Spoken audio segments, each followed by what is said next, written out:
노름과 레크레이션. 레저란 말이 유행되기 이전부터 유럽에서는 논다는 문제가 일한다는 것 못지않게 중시되어 왔다.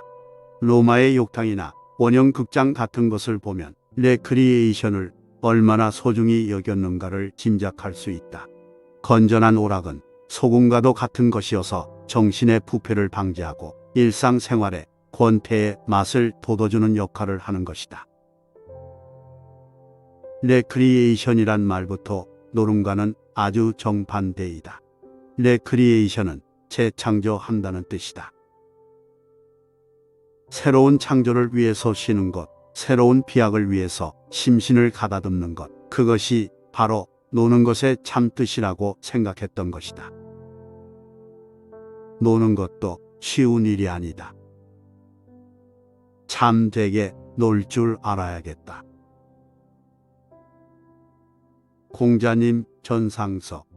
상강오륜이란 시험 문제, 압록강, 두만강, 낙동강의 3대 강물이 서로 길고 짧음을 경쟁하는 올림픽이라고 쓴 학생이 있다. 상강오륜은 까마득하게 잊었어도 바하오로 우리는 윤리의 꽃이 만발한 동산 위에서 살고 있다. 좌우상하 어느 곳을 보아도 윤리위원회란 것이 생겨났으니 말이다. 사실 누구보다도 윤리가 시급한 것은 정치인들이다.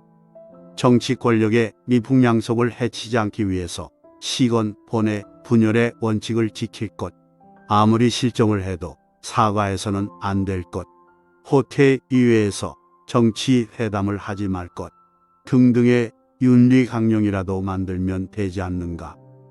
정치인들도 어서 윤리위원회를 만들어라. 연료상 12. 과부를 점잖은 말로 미망인이라고 한다. 그러나 미망인의 뜻을 캐보면 결코 점잖은 말이 아니라 망측하기 짝이 없는 말임을 알 수 있다. 남편이 죽었는데도 아직 죽지 마 사람이라는 뜻이기 때문이다. 미망인은 일종의 악담, 지아비가 죽었는데도 따라 죽지 않고 뻔뻔스럽게 살아있다는 비난이기도 하다. 호라비는 혼자 살아도 욕이 안 되는데 어째서 여인의 경우에는 그처럼 말썽이 많은가. 어버이날에 매년 연료에게 표창을 하던 보사부가 이번부터 그 제도를 없애기로 한 것은 시대 감각에 맞는 일이라 할 수 있다. 낡은 연료관을 그냥 없앨 것이 아니라 새로운 연료형 시대에 맞는 연료를 찾아내는 것이 의미 있는 일이 아닐까. 수절을 하는 것이 옛날의 연료였다면 박봉의 남편을 사랑으로 돕거나 관리의 부패를 안방에서부터 막는 아내가 현대형 연료가 될 것이다.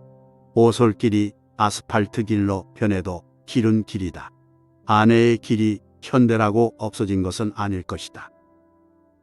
아니, 정 그런 것이 비위에 거슬린다면 현대의 열남, 아내에게 봉사하는 모범적인 공초가에 상을 주면 어떨까? 그러면 보사부 제시들도 시대 감각에 맞는다고 손뼉을 칠 게 아닌가? 마음 명상은 좋은 책 인생 멘토 명상음악 학원 명상 시리즈를 연재하고 있습니다. 구독과 좋아요로 응원해 주세요. 시청해 주셔서 다시 한번 감사 말씀드립니다.